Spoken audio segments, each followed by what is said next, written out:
face, do you think he's underestimated your skills and your ability to switch stances? No, not at all. You know, like he didn't fought southpaws, he didn't fought orthodox fighters, so you know he's been in the ring with a lot of fighters, and in his mind, he don't see nothing new that I can bring to the table. No boxing fan wants to see two fighters having dinner together. We could have a dinner on Wednesday night. We want bad blood. We want anticipation. We want to feel like an actual war is about to happen. Not fucking caviar and champagne together while they're staging their trilogy. The stage is set for a heated showdown as Terence Crawford steps up and vows to finish Canelo Alvarez once and for all. With tension brewing and egos at play, both fighters have made bold statements that hint at a combustible atmosphere ahead of their clash. Crawford emphasizes his tactical edge despite Canelo's vast experience, while others weigh in on the psychology and physical toll this battle could carry. Let's unpack the first 6 quotes and see what they reveal about the state of play. Do you think he's underestimated your skills and your ability to switch stances? No, not at all.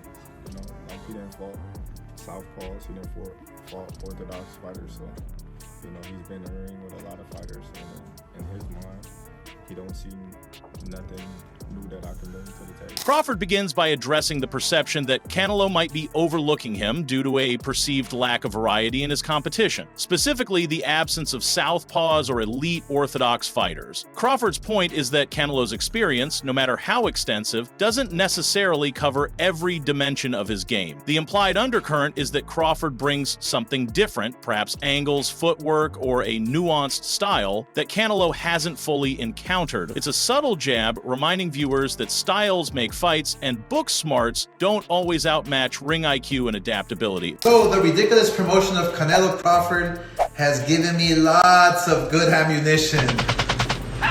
Get some, baby! Woo, first, let's take it back to last week when this photo was taken of Canelo and Crawford having dinner together.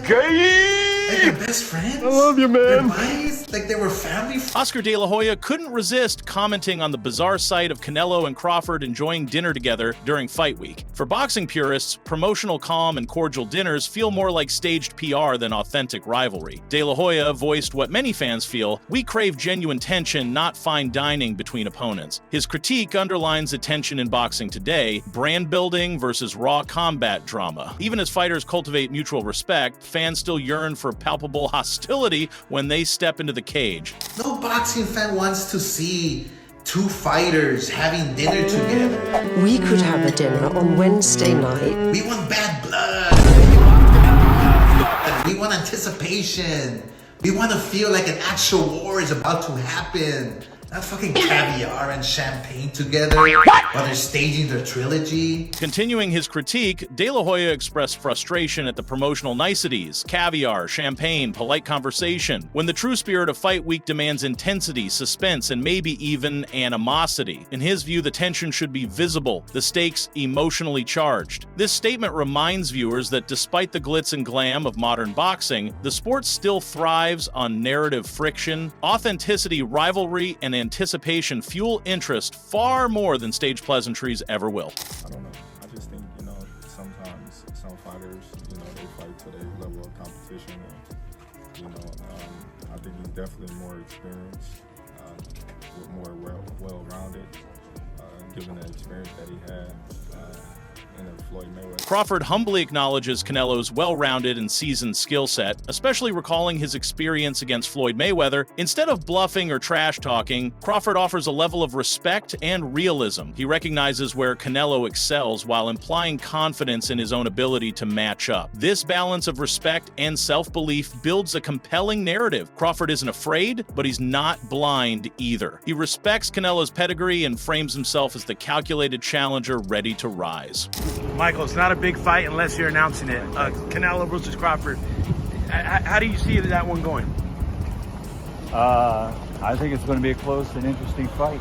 Right. I think it's going to be a technical. fight, not a power fight. Legendary announcer Michael Buffer weighs in, predicting a technical masterpiece rather than a knockout war. When Buffer calls a fight close and interesting, boxers know the performance will be judged on craft, not fury. His assessment primes audiences for a chess match in the ring. Each move calculated, each defense pivotal. It's less about brute force and more about precision, skill, and strategy. Buffer's credibility heightens expectations for a masterclass from two of boxing's elite. Dana White promoting it. Do you think he's only proven himself to be one of the greatest promoters in the history of sports?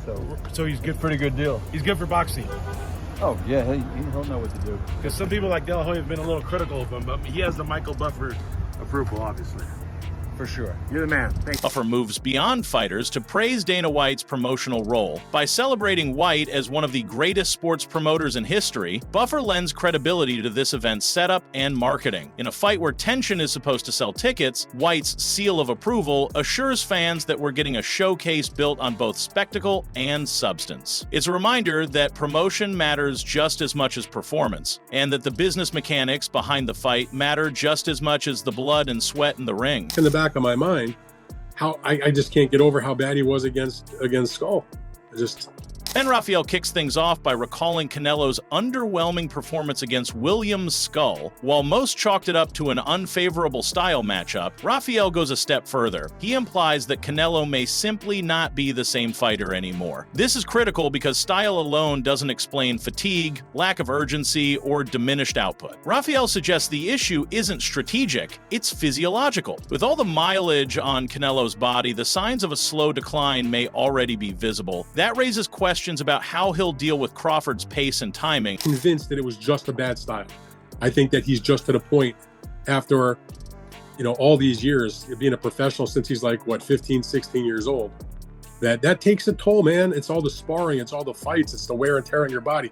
And I have made this point before. To me, it's not so much about the number of fights, it's how many rounds do you have.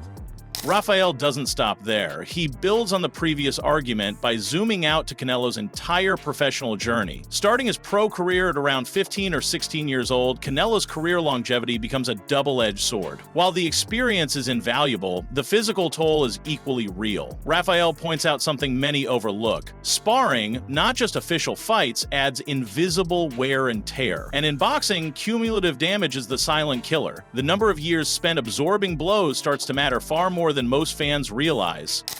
Canelo Alvarez has literally double the number of pro rounds that Terence Crawford does, even though Canelo is younger than Terence Crawford. He's over. This is where things get numerical and striking. Rafael lays out a jaw-dropping stat. Canelo Alvarez has over 520 professional rounds compared to Terence Crawford's 245. That's more than double. Now consider this. Canelo is younger than Crawford, so while fans might assume age favors Canelo, the sheer number of rounds fought tells a different story. Crawford is physically fresher, with less ring wear. It's a compelling reason why many experts think Crawford's explosiveness and reaction speed may be sharper come fight night. For Canelo Alvarez as a professional. And it's 245 rounds as a professional for Terence Crawford. That's a dramatic difference. Think about the wear and tear you might take in an extra 200 plus rounds.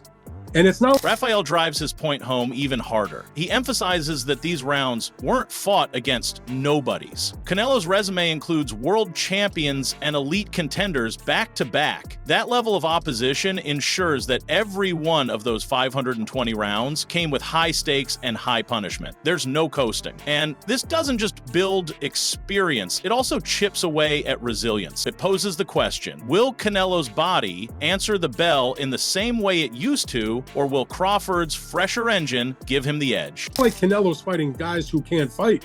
He's fighting top-level, world championship-level fighters, one after the other after the other. If you look at a guy... Rafael acknowledges that some recent opponents, like William Skull and John Ryder, may not be as celebrated, but they're still legitimate fighters. This is important because it deflates the narrative that Canelo's recent fights have been easy. Even in so-called lesser fights, the punches are still real, and the rounds still stack up. Rafael's point is simple, but powerful. Canelo has never had an off year, and in boxing, that kind of non-stop schedule inevitably demands a price. price. Like William Skull or John Ryder or somebody like that and say that was like his so-called worst opponent over the last several years. That's still pretty solid. Those are still real guys. You know what I mean? Raphael ends with emphasis on the idea that all these real fights are part of a broader cumulative erosion. While Crawford may lack the quantity of elite opponents Canelo has faced, that also means he's relatively fresh. That's a dangerous combination. A hungry fighter who's just reaching his physical prime vs a veteran who's shouldered the weight of a brutal sport for nearly 2 decades. When styles clash, freshness and speed often triumph over legacy and fatigue. Is the storm that's brewing, the battle lines have been drawn, and the numbers don't lie. Canelo Alvarez brings legendary experience, a legacy built through 520 grueling rounds against top-tier fighters, and the kind of battle-tested grit few possess. But Terence Crawford walks into the ring lighter, fresher, and confident in his ability to finish the fight. The conflict isn't just physical, it's generational. It's a duel between where and will, between mileage and momentum. Whatever happens, one thing is certain: fans are in for a dramatic collision of eras and styles, and BoxiHub will be right here to break it all down. If you're a real fight fan, don't forget to like, subscribe, and tap the bell so you never miss an update from BoxiHub. More fire content is coming your way soon.